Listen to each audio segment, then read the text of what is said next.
Sir, 1 रुपया जो पीक विमा आहे ही योजना कुठेतरी बंद करून 100 रुपयात पीक विमा योजना आणण्याचा विचार सरकार करतंय, कसं पाहू? हे बघा, पीक विमा योजना ही यशस्वी झाली पाहिजे आणि योग्य त्या शेतकऱ्याला पीक विमा मिळाला पाहिजे. या संदर्भातले फायदे तोटे, चांगले वाईट अनुभव हे सरकारच्या पाठीशी आहेत. सरकारला पीक विमा बंद करायचा नाही, पण पीक विम्यामधले असलेले जे काही गैरप्रकार आहेत ते थांबवण्यासाठी काही निर्णय तर घ्यावे लागतील. आणि काय निर्णय घ्यायचे या संदर्भात माननीय मुख्यमंत्री, माननीय दोन्ही उपमुख्यमंत्री यांच्याबरोबर बसून या ठिकाणी निर्णय होईल. परंतु पीक विमा हा बंद होणार नाही. पीक विमाच्या संदर्भात आतापर्यंत बघितलं की शेतकऱ्यांपेक्षा ज्या एजन्सीनं जास्त फायदा होताना दिसत आहे. ते खरं आहे ना. म्हणजे शेतकऱ्यांना तसा विचार केला तर तुम्ही मला साधा कसं सांगा, भिकारीसुद्धा 1 रुपया घेत नाही हो. आणि आम्ही 1 रुपयावर विमा देतो गव्हर्नमेंट, त्याचा गैरफायदा लोकांनी घेण्याचा प्रयत्न केला.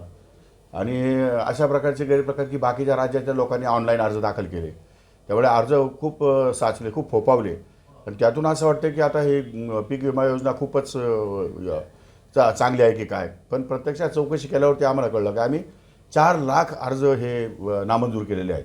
म्हणजे सरकार त्याच्यामध्ये कुठेही अडचणीत आलेलं नाही. पण अशा पद्धतीचे लोक अर्ज भरतात. कुणीतरी शेती केंद्रावाले हे सगळे उद्योग करत असावेत असं माझा अंदाज आहे. त्याची चौकशी सुरू आहे, त्याच्यावर काही लोकांना कारवाई करायला सांगितलेली आहे. पण याच्यात सुधारणा करणं आवश्यक आहे. त्यामुळे सुधारणा काय काय करायच्या, कशा करायच्या ते मुख्यमंत्री महोदयांशी बोलल्यानंतर, उपमुख्यमंत्री महोदय बोलल्यानंतर ठरवेल.